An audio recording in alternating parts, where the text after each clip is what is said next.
is a type of medicine that trains your body to fight any foreign agent. Plants are helpful for the ecosystem. It's an electronic device for storing and processing data.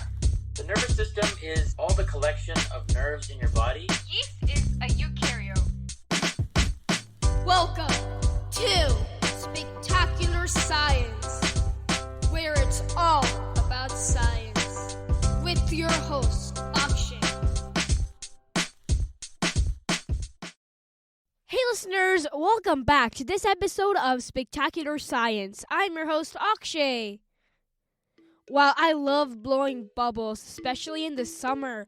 It's just so cool to watch them float in the air. Wow, look at all those bubbles. I'm really trying my hardest to make the biggest bubble I can. Wait, let me try touching a bubble. I wonder what bubbles feel like. Oh no, it popped! Why do bubbles pop when you touch them? And not only touch them, why don't they last forever? Like when they're just floating in the air, they just sometimes randomly pop. Why does that happen? There's a lot of science behind that. And in this episode, I'm going to take a deep dive with you into the science of bubbles. What makes them pop?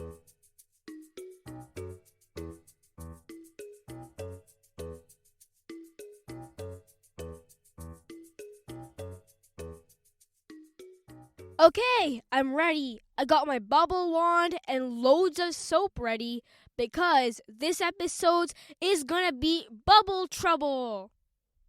Let's jump right into it. So first, let me introduce you to the bubble. Made of soap and filled with air, the bubble is a giant ball that's lined with soap and filled with air. We can blow bubbles using a bubble wand or just a straw where you blow your air inside of it. And bubbles are so fun to play with. Now that you know what a bubble is, now let's explore the science behind them. Well, a bubble happens because the soap molecules, which are the tiny building blocks of soap, are really flexible. And because they're so flexible, when they're combined with water, they're kind of let loose. And they actually stick to each other. And when they're filled with air, like a balloon, they're really able to capture that air inside of them and expand. Expanding just means getting bigger. And that's why bubbles get bigger. They're not just tiny little pieces.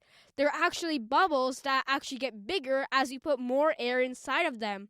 But not only is it air, it's also the strength of that bubble coating. The bubble is made of a thin line of soap between the air and the outside world. And that little thin line can pop really easily if it's overflowed with air. Just like when you do a balloon. That's why balloons pop.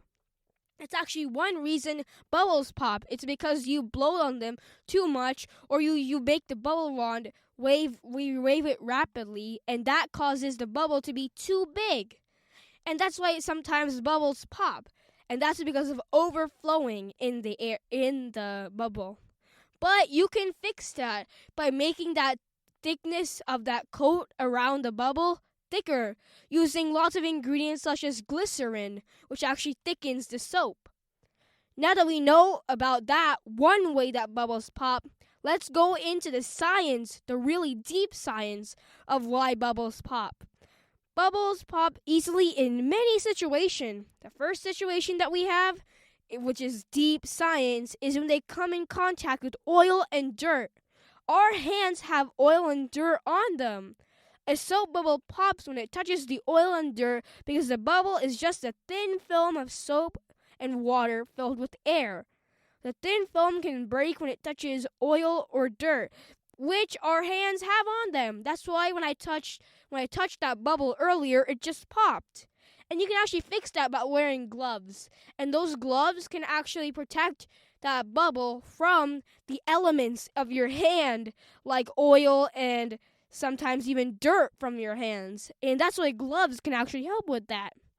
Another way a bubble can pop is when water in them evaporates.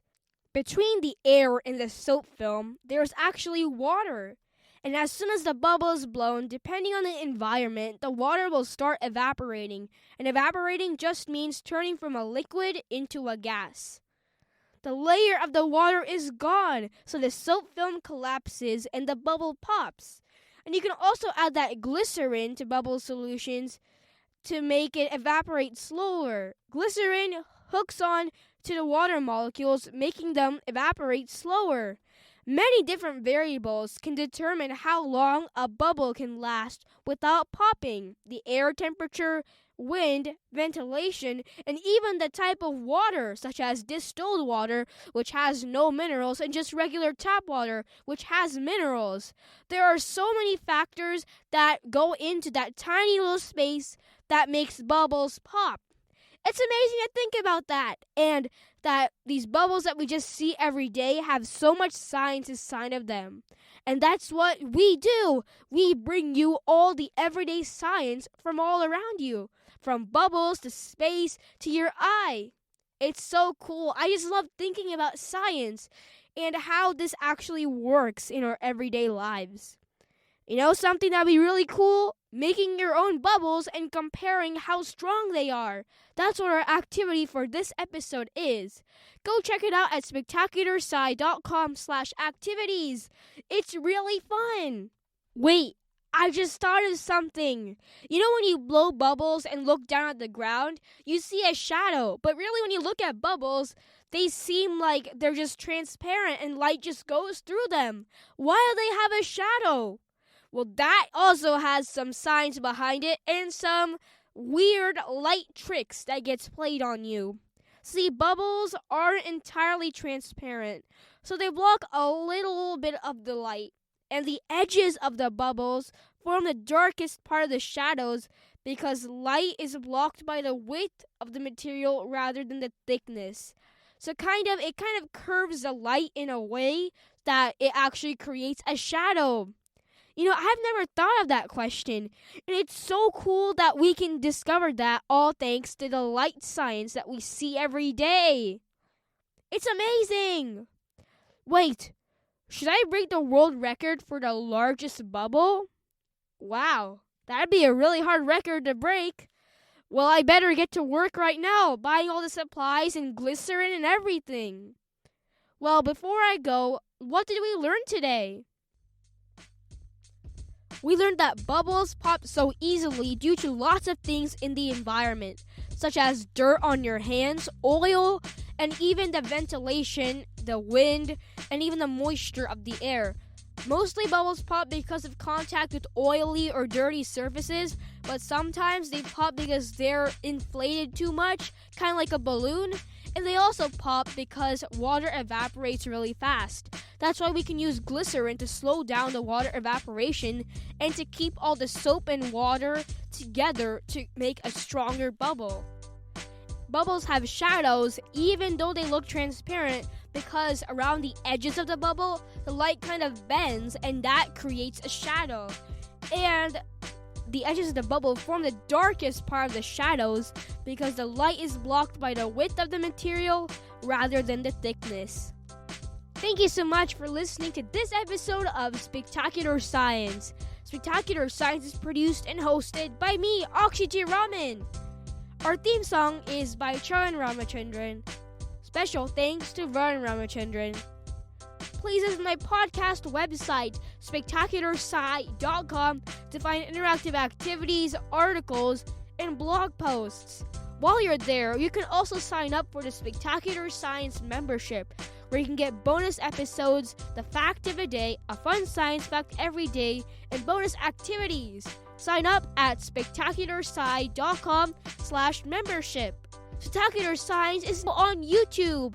You can get all of the episodes and also experiment videos on YouTube. Please subscribe. The link is in the show notes.